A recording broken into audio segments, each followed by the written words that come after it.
Coapt is a developer. We're a developer and producer of an intent decoding neurological interface technology for upper limb prosthetics. And we make, quite specifically, advanced myoelectric. Myoelectric's a word we're going to say a lot, and that simply means electricity that comes from muscles. I'll be honest with you. The first time I saw what you guys had, the first thing that came to my mind was like, oh, Robocop. And because maybe that's what I grew up watching. And I was thinking to myself, okay, great. But yeah, like, what's the future, Blair?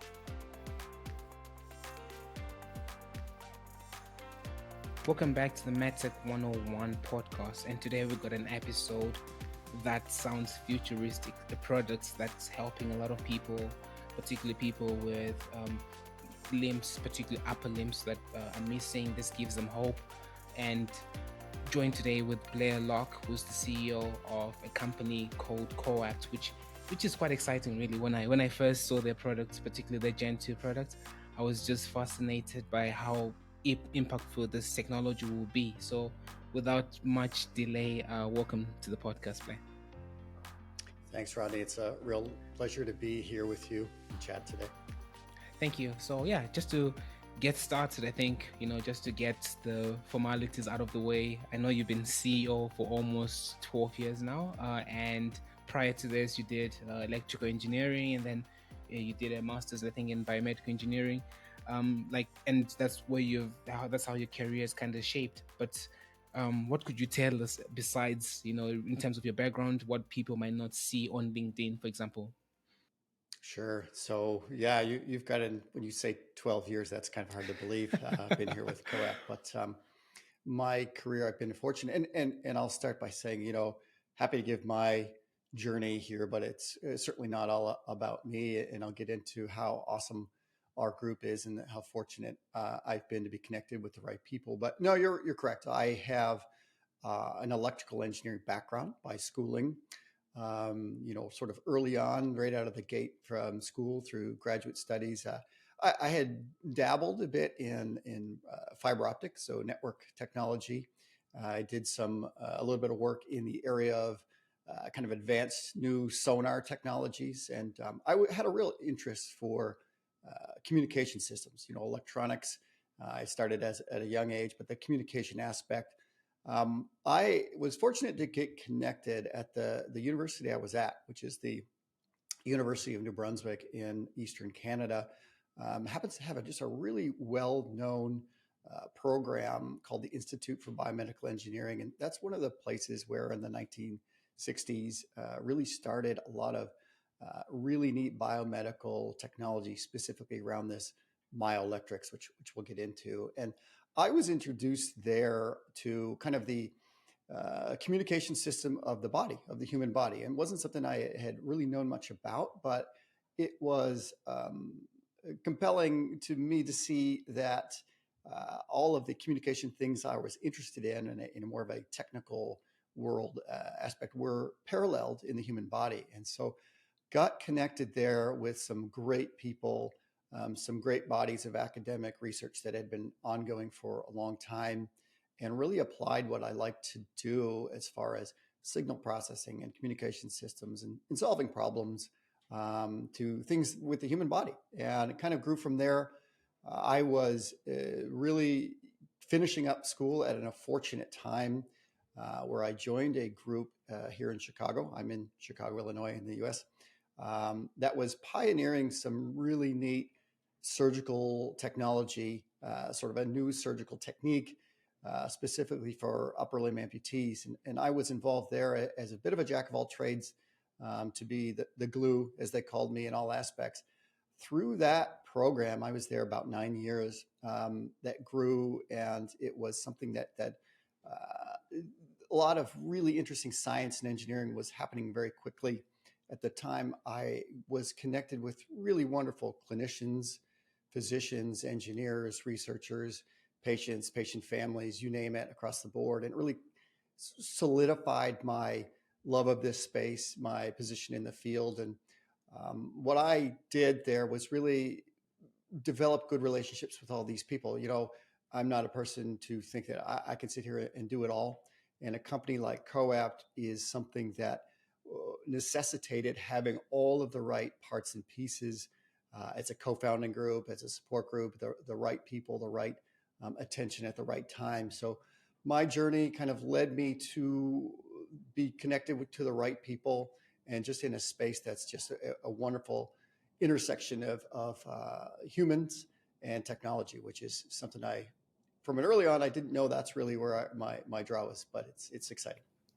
Nice, nice. Thank you very much for that, and I think it's fascinating the work you have done, or the your journey to where you are right now, because I was fortunate enough to watch a few videos prior to this, so obviously I have a bit of an advantage compared to the people listening right now, but like it seems it was quite nice how you, in terms of like how you have structured the company, or maybe you guys mission, where you kind of are sort of like patient centered. That's what I got, because on your in the first video you see on your website is basically of about five users of Coapt. And just to add to basically add like an additional point, is to say that you guys don't actually manufacture the prosthetics, but you make the chips that go on the prosthetics that allow people to use them. So it was quite nice to see the users, discussing, and that was like the first video I saw on your website. Then besides now obviously being patient centered, what would you say Coapt is about? We know that you guys make upper limbs, that people that pick up signals from the muscles, because obviously the human body is formed of electricity from the nervous system, so we send impulses, so then you can train this algorithm, etc. But I'm sure like there's even a much more simplified way of just saying what Coapt is about. Yeah, no, I appreciate that, and I love that you really indicate that it's a simplified way, and that's been core to us. So what you've seen as a very patient-centric technology, that's important. It has to be done in a way that's simple to be adopted. I know other guests in your podcasts often talk about value proposition of bringing a technology out of maybe an academic lab or institution. It has to be beneficial in a meaningful way to the body of people that, quite frankly, in a business sense, are going to pay money for it and make a difference. And that needs to be motivated to change systems. And if you're really kind of lightly disrupting something that's an incumbent, it has to be that. It has to be all those things. So just to take a step back, yeah, if people are kind of new to what Coapt does, I'll paint a broad picture, and we can start simple and get into details as you might like. But Coapt is a developer. We're a developer and producer of an intent decoding neurological interface technology for upper limb prosthetics. And we make, quite specifically, advanced myoelectric. Myoelectric is a word we're going to say a lot, and that simply means electricity that comes from muscles. Well, simply, but that's how we'll think about it. Advanced myoelectric pattern recognition, that's where sort of our machine learning and AI come in. We make advanced myoelectric pattern recognition hardware for upper limb prostheses. And you are correct. We do not make prosthetic limb components. That's something that's easy to see. And quite frankly, the upper limb prosthetic space is sexy, right? So we see robotic hands and wrists and elbows, and those are really cool to see. And when people are wearing that, it's futuristic. But we do not make those. Other companies do a really excellent job of making those electromechanical devices with motors, actuators. They look great. They're robust. We don't make them. We make, well, as you indicated, kind of the brains, the technology. So it's an embedded system platform, circuit boards with really specific algorithms running on them that get built inside, so added inside of those prosthetic limbs. You can't really see what we do, but this allows the wearers of those devices to control or move those robotic limbs intuitively.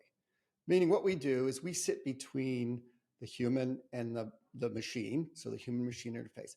Our system is listening to and recording the patterns of myoelectric activity, so muscle signals from the residual limb, so the remaining part of a limb of somebody who has upper limb difference or upper limb absence. It is decoding from these signals the neurological intent, meaning what that individual is trying to make their absent hand, fingers, wrist, elbow do. And our algorithm is specifically tuned that they're personalized so they can decode that in real time and then send the commands onto those robotic devices. So if you think about it, the prosthetic limb parts, the motorized stuff, they're great, but they need to be told how to operate from the user standpoint. Our technology bridges that in a very sort of intuitive and personalized way. So yeah, it's patient centric, absolutely. I mean, this is something that is intimately worn. This is something that for the people that have this technology incorporated, Coapt technology incorporated into their prosthesis, the goal is that we're sort of forgotten about, right? We don't want them to have to think about anything cumbersome at all. They should just be able to use their robotic prosthetic device conveniently and easily.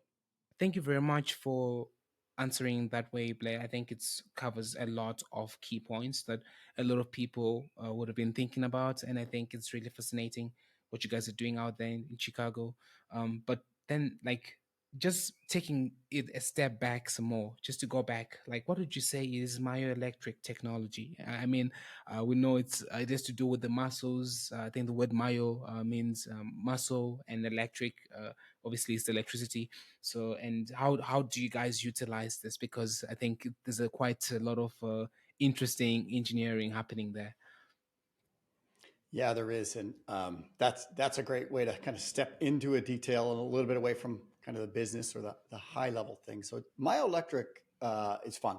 Um, it's not something that's unique or reserved for control of prosthetic devices. It's kind of around us in a lot of different medical technologies. But where I'll speak to myoelectric technology is relatively specific to rehabilitation, and even maybe more specific into the control of power actuated prostheses. So let's unpack this a little bit. Muscles in our body, right? When we contract the muscles, we won't get into the even further details, but effectively there's a chemical exchange across cell membranes, and this creates a small electrical potential. We have lots of muscle fibers in a muscle body doing this together. The additive energy from these small electrical impulses is recordable. Typically, in sort of recent history, we record this electrical activity using electrode contacts that are touching the skin, the surface of the skin, over top of where that muscle is. There's great technologies coming online, just as a tangent here, that use implantable myoelectric sensors. So these are electrodes that are implanted into musculature or wired into musculature and percutaneous. But where we talk about in today's real world, wear at home type of prosthetic devices, the electrode sensors sit on top of the skin, and that's quite nice because it's not so intrusive. When you do that, these myoelectric signals are really quite small. When we think of electrical activity, they're tiny, microvolts, millivolts, and they are in an area where there's a lot of electrical noise. So number one, when you are recording myoelectric signals from the body, you have to have electronics that are very good at recording super tiny electrical signals and ignoring super loud interference signals. So that's a challenge, both in the electronics side of things and also in the algorithm. So myoelectric technology for the control of prosthetic limbs has been around for some time. In about the 1970s was the first time we saw this be commercially introduced. But there was a difference from then to what we do today. Electrodes back then, or what we might call conventional myoelectric control, used one or two electrodes in a prosthetic arm. And those electrodes were specifically just recording how loud or how strong a muscle signal was. So you can imagine if you kind of hold your forearm where the bulk of the muscle is and bend your wrist back and forth, you feel two groups of muscle activities, what we call the extensors and flexors, kind of A and B going against each other. And for somebody who does that, and you imagine taking two standard electrodes and putting one over that extensor group of muscles and one over the flexor group of muscles, and record the loudness, so how strong that muscle is underneath, you kind of get two switches, an A and a B. So whichever one is louder, stronger, you have a signal that's louder than the other one. So you kind of do an A versus B scenario. And so for decades, that's really what it was. You had electrodes in a prosthetic arm that recorded two switches, kind of on-off switches. Now, as the devices became more advanced, you have motors in wrists, elbows, multi-articulating devices, so powered fingers, for example. How do you get function out of what we call a multifunction prosthesis with two signals?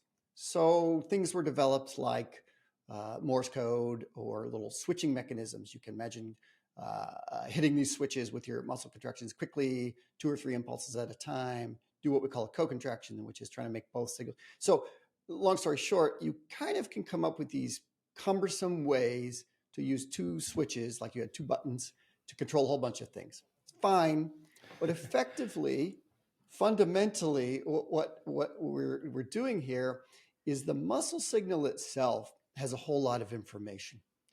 And those electrodes, those incumbent style electrodes, are really ignoring that information, and they're just recording the loudness. So we like to draw the parallel of saying, you don't listen to music on the radio just to know how loud it is. You actually hear the music, right? If you go to a concert with the orchestra, you're not just listening to how loud it is, how loud or quiet.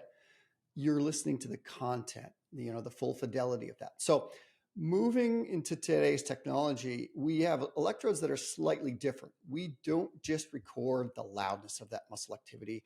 We record the full fidelity. And that full fidelity is just like music coming from these arms, these human arms.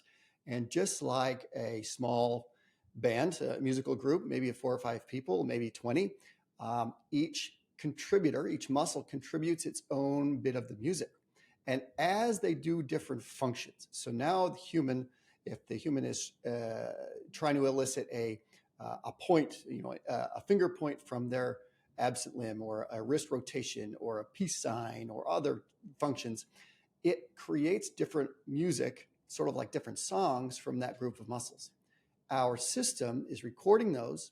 It's trained on what those songs or those myoelectric patterns are, and then it can control the device in real time. So in order to do this, number one, the electronics are a little bit different from standard electrodes, and also the recording sites. So instead of one or two very sort of hotspot, where are the two loudness sites, we use an array of electrode contacts. Now, the sort of a nice thing about that is you have some variability and flexibility in where those electrode contacts are. They have to be a lot less specific than the old style of electrode positioning, but there are more of them. So you kind of can have some flexibility, but there's some additional placement. So we have an array of electrode contacts.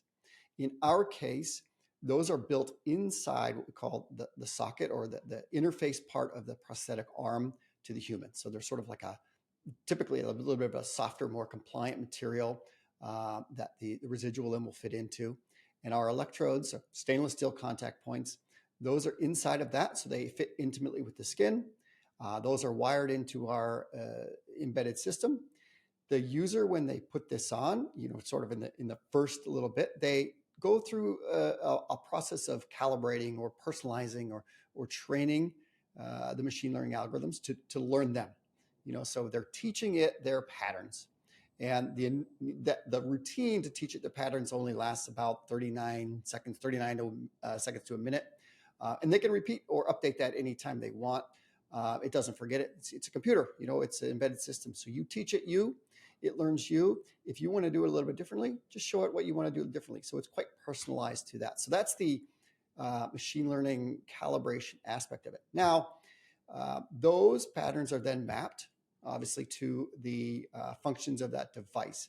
A lot of different prosthetic devices out there. We get asked a lot, what are the functions that people train? How many different things can they do? What's the fidelity? So this is where we interface now with the prosthetic devices that are on the market. There are a lot of different combinations of those. Some of the hands, for example, are highly multifunctional. Some of them have relatively basic functions, and this can be user preference. Not everybody uses the same tool in their vocation. So just like that, not everybody chooses or has access to the same prosthetic device technology. Nice.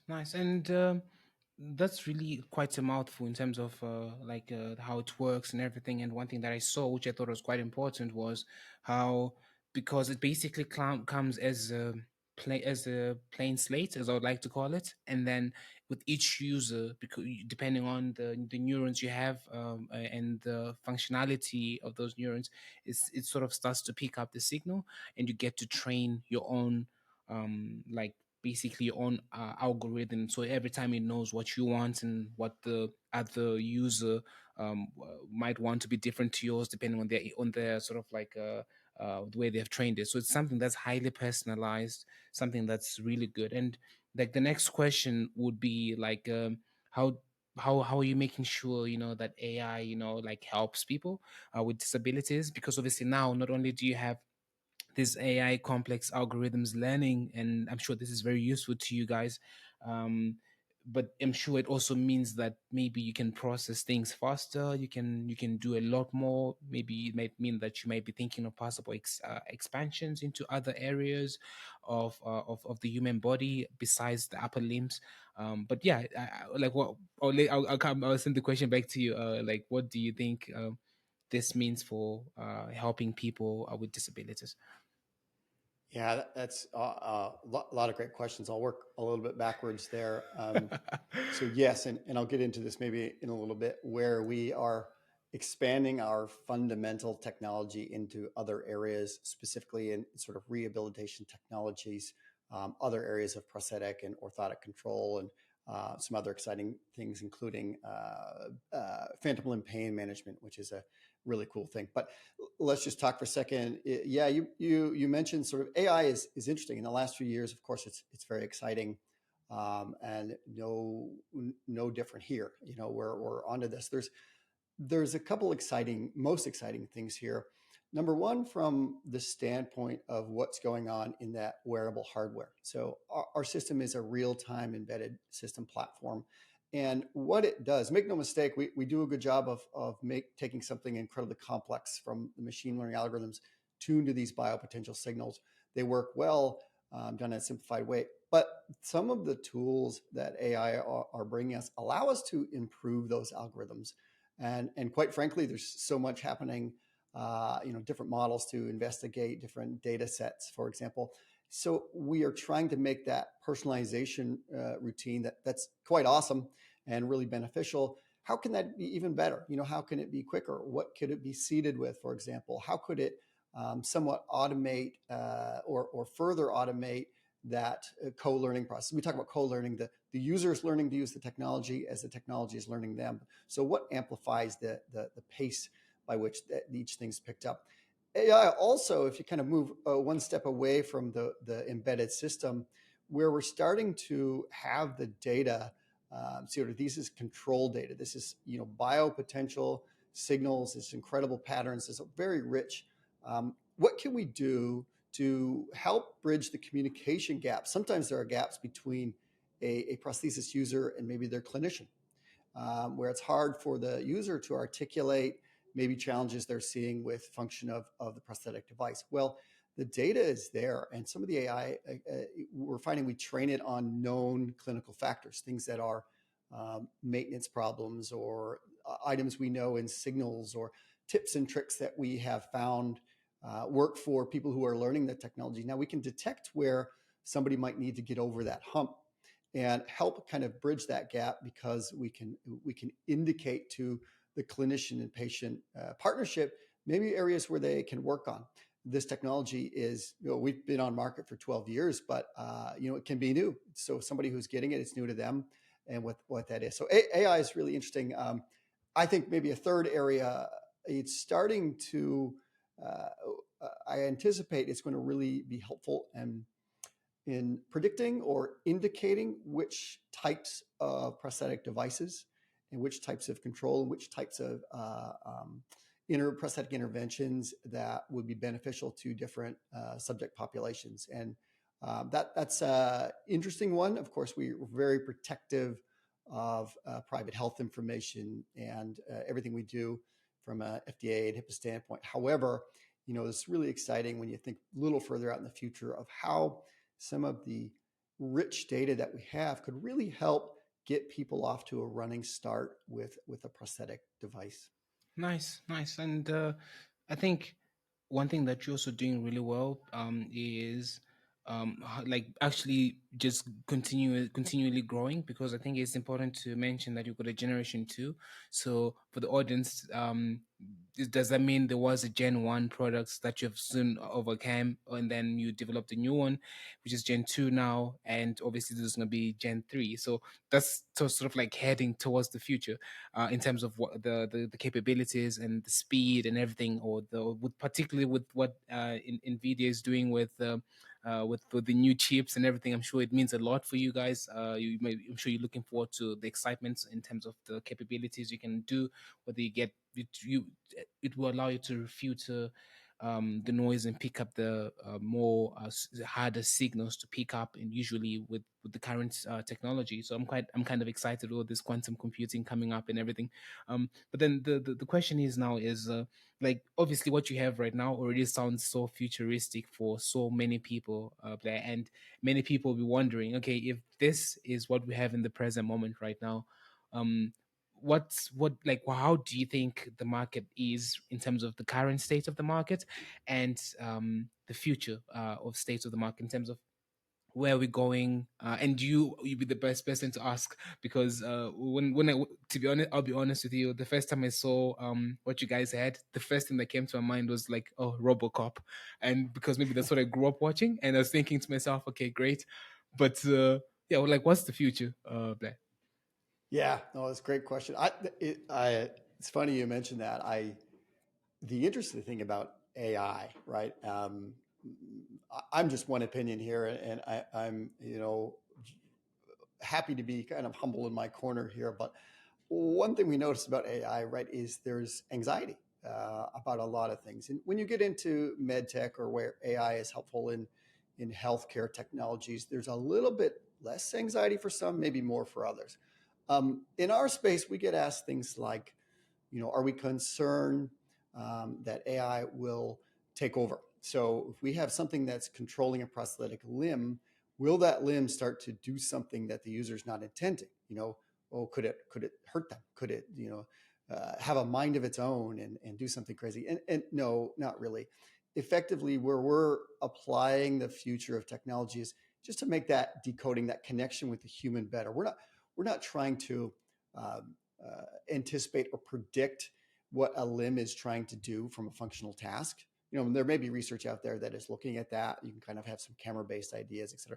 We are trying to make the decoding of that neurological intent. So what that person is intending to do, what they're thinking, what they're trying to do, we're trying to make that decoding better, right? So to increase the accuracy, increase the changes. So as somebody changes day to day, can the system keep up with them? Not to anticipate or override what the signals are. So that's kind of a fun, a little bit tongue in cheek, where the anxiety of AI is. Now, of course, it's a hot topic. When it comes to technology, yes, right. There is a lot of exciting things on the horizon or here now. Smarter, faster, better chipsets, for example. When it comes to us, we have to balance that a little bit with power consumption, power efficiency. So maybe the latest, greatest, best processing chip out there is not necessary. We have to find something that is done electronically. These are wearable systems that people depend on. They can't chew through a battery in an hour. If you put the prosthesis on in the morning and need to do something about that in 2 hours, or we can't just add a bigger battery because that's weight, et cetera. So we engineer to the right level, thinking about the patient's needs, where that's at. So we keep our eyes on what's out there, but we also right size based on what we do. You brought up the point of perhaps the more important or the more specific tight engineering thing we need is that detection of the signals. Quite frankly, the processing power available on a lot of microprocessors out today is adequate for what we do. But to really get those signals in a nice, clean way is an electronics challenge. Nice, nice. Thank you very much. I think that covers quite a lot of questions people might have. And one thing that I obviously didn't get to ask you is in terms of like places you'll be, or how can people easily get your products? Are you guys only FDA approved, or are you also, CE approved for the European market, and also looking at the Asian market? Would you guys stand, and also for like developing markets as well? Just out of curiosity, because I think the nice thing about you is like basically you're selling the brain that allows other people to build the body around, as you mentioned. And I think people can just buy the chips, buy the software, the products you have, and then basically build something of their own, and then basically integrate it with that. So it makes it quite flexible. It makes it quite flexible for a lot of prosthetic manufacturers to adopt this technology. So I'm just wondering where you guys are available. Yeah, no, great question. Happy to answer that. So, um, what will help put that in context is we sell our product as a kit. It's a microcontroller kit, so an embedded system that's fully packaged in enclosures with wire harnesses, for example. It's designed in a shape and form factor that's convenient for the people that assemble prosthetic arms to build in. It has the electrodes, so the connection to the human, and it wires into the module, and anybody can sort of get a peek at these the kit system on our website. And then on the other end of the embedded system is a wiring harness that's specific to the prosthetic devices that are being assembled together. So the hand, wrist, elbow, or just a hand, or just a hand elbow, for example. I should also mention the system, the kit is typically sold and provided to the prosthetic clinic. So prosthetist or prosthetic technician is the one charged with fitting and building and assembling a prosthetic arm for the end user. So it's not provided to the end user, it's provided to the prosthetics clinic. We provide instructions and support and how they do that. Also on our website, it's kind of a fun tool people love, is we have a compatibility tool, and it kind of allows people to kind of mix and match the hands, wrists, elbows, for example, that are on the market. These are other manufacturers. And as you mix and match those potential combinations, it drives you through what the kit configuration of our system would be. And that's kind of an area people start when they're looking to get going with Coapt. They play with a compatibility tool, see if their setup of prosthetic components is compatible, and then work through getting our kit, and we support through that. Most of the prosthetic devices on today's market are on that compatibility tool. I'm not aware of too many that we're not already compatible with, and I credit good relationships we have with most of those manufacturers in sort of opening the door. We have good engineering discussions in a lot of those cases to make the components, our component and theirs, communicate seamlessly. That's really a helpful thing. Where it's at. So here in the US, when we get started 11 years ago now on the market, 2013 was the first product out the door. And that was Generation 1, as you indicated, really exciting for us. Generation 1, today this is an FDA Class 2, so 510K cleared medical device. And we sell directly. So we have here in the US, we have a domestic-based sales team. These are clinical support, technical support people, very highly trained in our technology, highly knowledgeable in the field of prosthetics, upper extremity prosthetics, and they're a great group. So they connect with clinics. They're often there in clinic when somebody's being fit. We offer a lot of training courses to clinicians who want to brush up on this or be introduced to this. Internationally, we provide the kit. We sell the kit through distributor partners. For example, in Europe, there's a company based out of Sweden called Philauer Europe, and they distribute to most of Western Europe. We have other distributors in other areas, Israel, Argentina, Canada, Australia, New Zealand, you name it. It is an interesting thing. Our technology is typically fit to prosthetic devices that are on the more advanced prosthetic setup. So it's not as common where somebody starts with a Coapt system and builds the prosthesis around it or intends to. It's really that they are working with a individual who is already decided, or they have worked as a clinician-patient partnership to say, this is a sort of an advanced myoelectric or prosthetic hand, wrist, elbow, for example, that I'm going to incorporate on this patient, and Coapt is involved. There are a lot of prosthetic, upper extremity prosthetic devices that are not powered, right? So that are not as advanced with a lot of motors and batteries. And these are great tools. And in a lot of the world, this is, the prostheses of choice for a lot of people. That's totally fine. The Coapt system is not really applicable to those because it's decoding the intent for power actuated devices. So anywhere that there are power actuated devices on the more advanced side, and typically we're seeing those in, you know, the leading way there, of course, is the developing areas of the world. Nice, nice. No, thank you very much, Blair. I think, yeah, I think that answered a lot of stuff, a lot of questions for a lot of people, and yeah, no, thank you very much for coming on the podcast. I look forward to bringing you back here when you have the Gen 3 out. So thank you. Thanks. That's soon. We are well in the weeds with that one.